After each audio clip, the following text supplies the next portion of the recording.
Sekali-kali kita bicara tentang pendidikan. Jadi, mulai tahun 2025, Kementerian Pendidikan Dasar dan Menengah melaksanakan TKA, yaitu Tes Kemampuan Akademik. Jadi, ini merupakan penilaian terstandar. Zaman dahulu, siswa dinyatakan lulus itu apabila dia lulus UN. Jadi UN itu penentu kelulusan. Tetapi setelah itu kan tidak. Penentu dari kelulusan itu adalah tingkat satuan pendidikan atau sekolah masing-masing. Di sini maka kasarannya itu ada nilai 8 di sekolah A dan nilai 80 di sekolah B bisa berbeda nilainya. Mungkin aja 80 di sekolah A itu memang 80, tetapi 80 di sekolah B bisa saja bukan 80.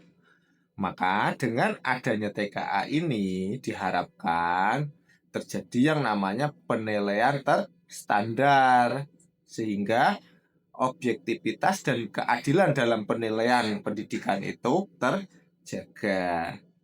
Informasi dari website Pusat Asesmen Pendidikan Kementerian Pendidikan Dasar dan Menengah, TKA itu sudah dimulai untuk jenjang SMA, yaitu 1 sampai 9 November 2025. Sedangkan untuk jenjang SD dan SMP, yaitu untuk kelas 6 SD dan kelas 9 SMP, akan dimulai pada bulan Maret sampai April 2026. Jadi posisi TKA itu mirip dengan UN, ujian nasional. Jadi dia itu terstandar seluruh Indonesia. Tetapi bedanya TKA itu berdasarkan website Pusat Asesmen Pendidikan loh, dia itu tidak wajib dan bukan syarat kelulusan. Jadi nilainya itu tidak ada di ijazah, hanya ada di sertifikat TKA. Nah, terus gunanya apa untuk siswa? Sertifikat TKA itu bisa digunakan untuk persyaratan tambahan seleksi masuk perguruan tinggi negeri melalui jalur prestasi. Jadi kan kalau masuk perguruan tinggi negeri itu ada yang jalur prestasi dan ada jalur tes. Jadi itu bisa sebagai persyaratan tambahan.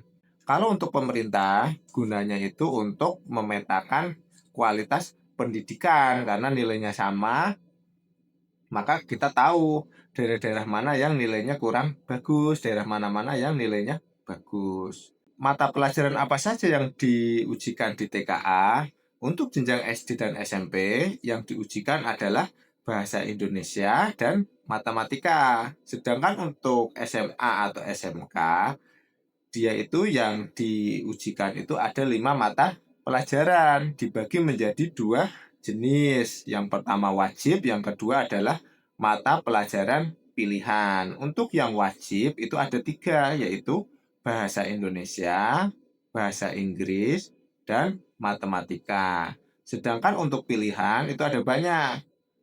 Di antaranya, jadi kita milih 2 mata pelajaran dari banyak mata pelajaran, yaitu matematika tingkat lanjut, fisika, kimia, biologi, ekonomi, sosiologi, geografi, sejarah, bahasa Indonesia tingkat lanjut, bahasa Inggris tingkat lanjut, dan lain-lain. Mata pelajaran pilihan biasanya sudah disesuaikan dengan penjurusannya. Jadi kurang lebih 2 tahun belakangan ini kalau masuk SMA itu kan sudah ada penjurusannya. Dan penjurusannya unik kan. Kalau untuk anak SMA kelas 10 itu biarpun sama-sama jurusan IPA, ada yang IPA-nya mempelajari fisika kimia, ada yang mempelajari biologi kimia IPA-nya, ada yang fisika biologi dan lain sebagainya. Itu bisa digunakan dasar untuk memilih 2 mata pelajaran pilihan.